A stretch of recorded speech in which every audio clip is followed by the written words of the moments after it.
What's up, y'all? I just smashed through that logo to bring you the comedy stylings of Rutt, because that's the kind of chaos you can expect from his comedy. He's here to make you laugh, question your life choices, and he will probably make some questionable ones himself. I felt a poke. If you're ready for some seriously unserious content, smash that like button, share this with someone who needs more laughter in their life, and hit subscribe with the bell to stay on top of new content. Because trust me, you don't want to miss what's coming next. And show us a little bit of his craft. Keep it in your pants, though. Okay. All right. I tried to. So, Back to this whole room get going. yeah. Oh, that's right. Move it. That's right. That's good. That's good. I like that. All right. So, Rutt does have a web page on YouTube. Is that correct? And, Yes, I sure do. you're on YouTube, and there's a Facebook page for it also. You want to use the mic right there? Yeah, why not? Okay. All right, here we go.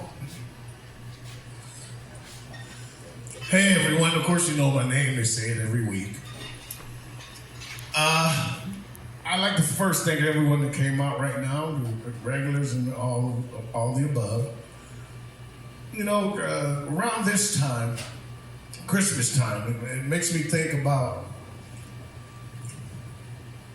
when I was a kid. It makes me think about my 5 kids from 4 different women. Yeah. Ooh, you should see my bank account.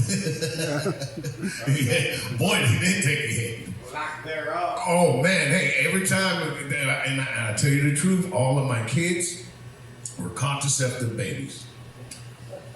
All of them. If she had a contraceptive for some reason, my gender just shot right through it. I had to prove it wrong. It was 70%, I had to prove the 30% was wrong. 80%, 20% was wrong. But I love my kids, you know. It's around Christmas time. It also makes me think about when I was a kid. It made me think about this one girlfriend I had, Michelle Aarons. I got with her after she broke up with my buddy. I didn't know that part. So one day, me and her just walking, and on this porch, we all used to get together, a whole lot of us, and play Tonk, which is a card game for money. So I walk up there with her, and I can see my buddy Tony, he's giving me the evil eye. And I'm not putting 2 and 2 together. She's clutching me closer. And I'm like, what's up, Tony? And he kind of gives me a, whatever, man. I'm like, wow, dude. Fuck you, then. I don't know what the hell's going on with you. So we're sitting down and we're gambling, and she's sitting next to me, and it's just like Vegas, man. I'm taking money off the table. And he's playing, and I can see he's getting heated. I'm like, bro, it's just a game. He said, no, man, why'd you bring her? I was like, who's her? He said, you know, her. I said, oh, you mean Michelle? I said, well, she's my good luck piece. He said, man, didn't you know I used to go out with her? I said, well, older you knew to me, you know. So he took it upon himself to start calling her names like, get the bitch out of here. Well, I had her first, so she has you. That makes her a hoe now. And I'm taking this, and I'm looking at it. I said, Tony, you know, one more of those out of your mouth, and, you know, I'm not going to be responsible for what I say. So we continue to play, and there's dollars and hundreds on the table. Oh, yeah, we had a hustle back in our day, you know.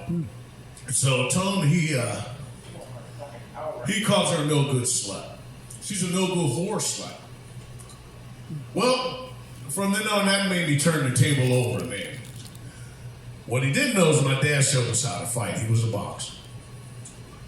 So, Tony, I turned the table over. I commenced to, you know, I hit him with so many lefts. He asked for a right, and I thought he wanted a foot, so I'll give him one of those to give him a leg up. And finally, you know, people pull us off, and everybody's just scattering for the money that went all over, even me. I had time between the fight to get, hey, there's still money down there. Same way, you know, it's like, It's like I say when women fight. A woman, when she fights, will do exactly what you tell her not to. So I used to go to women fights. Hey, you better not rip that shirt. I just bought that shirt from JCPenney. I paid $20. She just starts ripping. Yeah, you. And Michelle was like, you just wasted your $20. Hey, I go, oh, that's what she looks like underneath. You know? So anyway, we get back to there, and I walk Michelle home. Get back to the house. He's in the living room. My dad's in the living room. The dog is in the living room. He's sniffling. His nose is bloody because I put a size 12 right upside across his face, you know. And my dad says, he goes, well, son, what happened? I said, he called my woman out his name. I'm feeling good. I just want to fight. I don't care. My chest is pumped. I'm 17. I don't give a damn. He says, well, son, he didn't touch her. He could have said anything he wanted to her. And you'd have had no reason to touch him. I said, Dad asked him to quit. He says, I don't care what you ask him. I need you to apologize to him. So I looked at my dad. I'm 17. I look at my dad, and I look at him, and I look back at my dad and says, look, I'm going to tell you what, I'm not apologizing to him. And seeing as you may have a problem with it, I'm not going to apologize to you either. I'm feeling pretty good on what I did, protecting my girl. And my dad says, so you're a man now? Oh, yeah, I'm feeling pretty goddamn good. And I cussed too. I said, I'm feeling pretty goddamn good. He said, you're cussing in my house? Yeah, I'm cussing in your house because you're trying to make me say sorry to that punk motherfucker.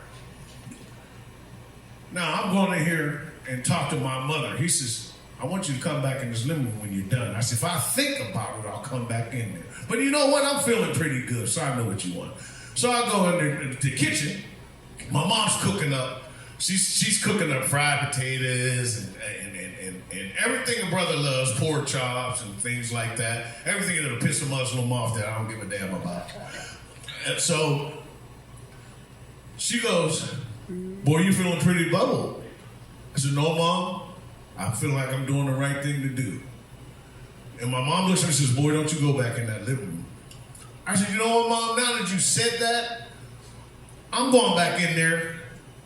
And when I come back in, I just want to eat dinner and call my girlfriend.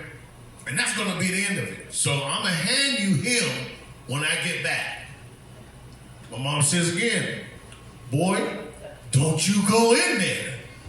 Oh, I got my child. I'm 17. I just had my first fight, and I won. And my, you know, for the day, my nuts dropped, and I went in there. I says, I'll be right back. So I go in there, and my dad says, he's standing at the door, hands down by his side. He says, don't you want to apologize to him one last time? So now, you know, I'm walking now I'm walking in the kitchen, kind of like John Wayne, you know, and I'm coming from the kitchen. And he says again, when I get in the living room, I'm standing there like I got a 6-gun. Don't you want to apologize to him? And I said, man, I told you I'm not going to apologize to that punk motherfucker. And if we got to go to blows, I'm game. My dad says, okay, hold your dukes up. So I kind of messed up because I gave me old cowboy, you know, let's get it on like this here. Well, he says, I didn't teach you how to hold your fist like that. I went like this. What are we going to do? We're going to talk or fight, and right then, I didn't see a left coming to the solar plexus. Where he hits you so hard, you go, oh, no. Well, after he hit me with that, I apologized to my buddy Tony, the dog for seeing it, the lamp for flickering, and as I crawled out of there, my dad for hitting me, like I never seen it coming, brother. So I crawled back in there, in the kitchen. I look up my mom. She goes, boy, I told you not to go in there. Didn't you know your dad was Golden Gloves champion in the service for 3 years? So I look at Mom, so you could have told me that. For you, I wouldn't have been there. That would have made a difference on how I approached the situation. So, you know, at 17, I got mad at him and said I would get out of his house because I don't want to take no rules. My dumb ass goes to the service. That was a genius plan there. I'm leaving, I'm going to the Army. My dad, he already had my shit packed. Well, go ahead. I'll see you in about 6 months. So I get to the service. I'm just,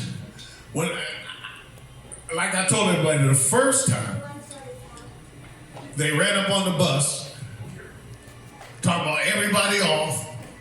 I went in with my buddy Joy, because I was kind of considered until 9th grade a little nerd.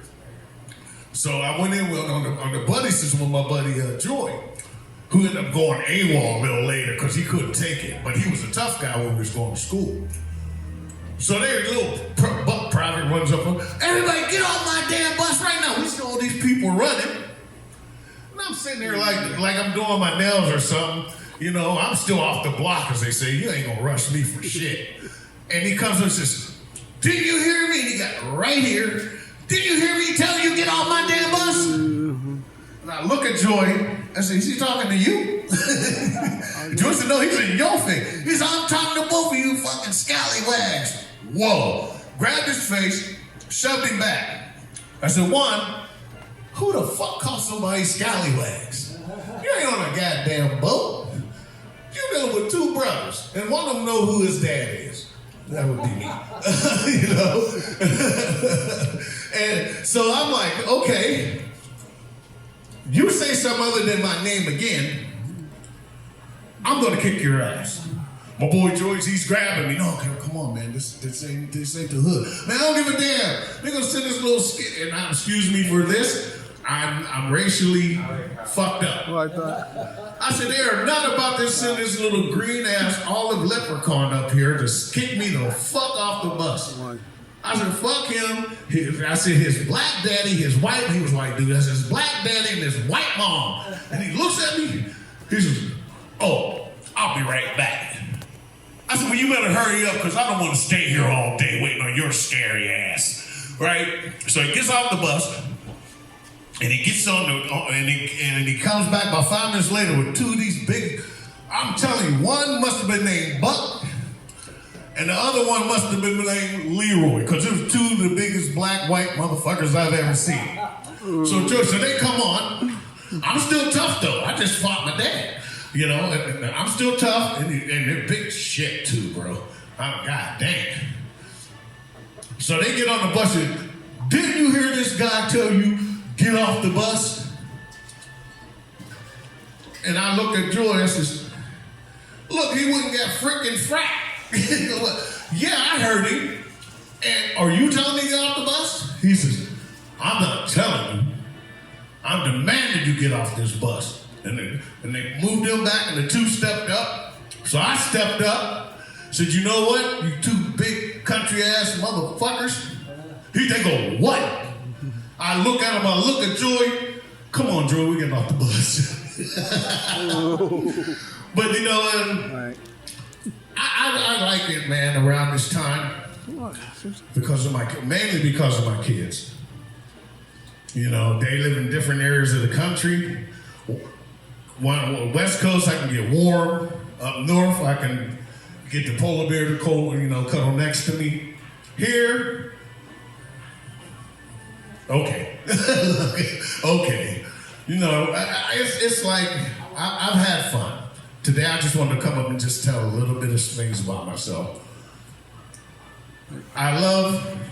What I like the most about me is I can be entertained anywhere. And everybody said, Kev, you like a lot of things. I said, I sure do, but the end of this, you gotta remember one thing about me. The things I like, I also like jock cakes. That's all I got. All right. Thank you very much. All right. Like the west side, to the south side of the west side. Dance, California, stand up, Orville, from a little. Hey, even this shit crying. Put on game, how she gon' change? Think of what the fuck her name is. Couple years, bitch got famous. Big brain, but the bitch move brainless. She ain't that cute, but stainless. To the head like, bitch, come up off that. New watch, that's me, come up off that. AP, look at me, bitch, you lost that. Yeah, put it in the air, bitch, I'm everywhere.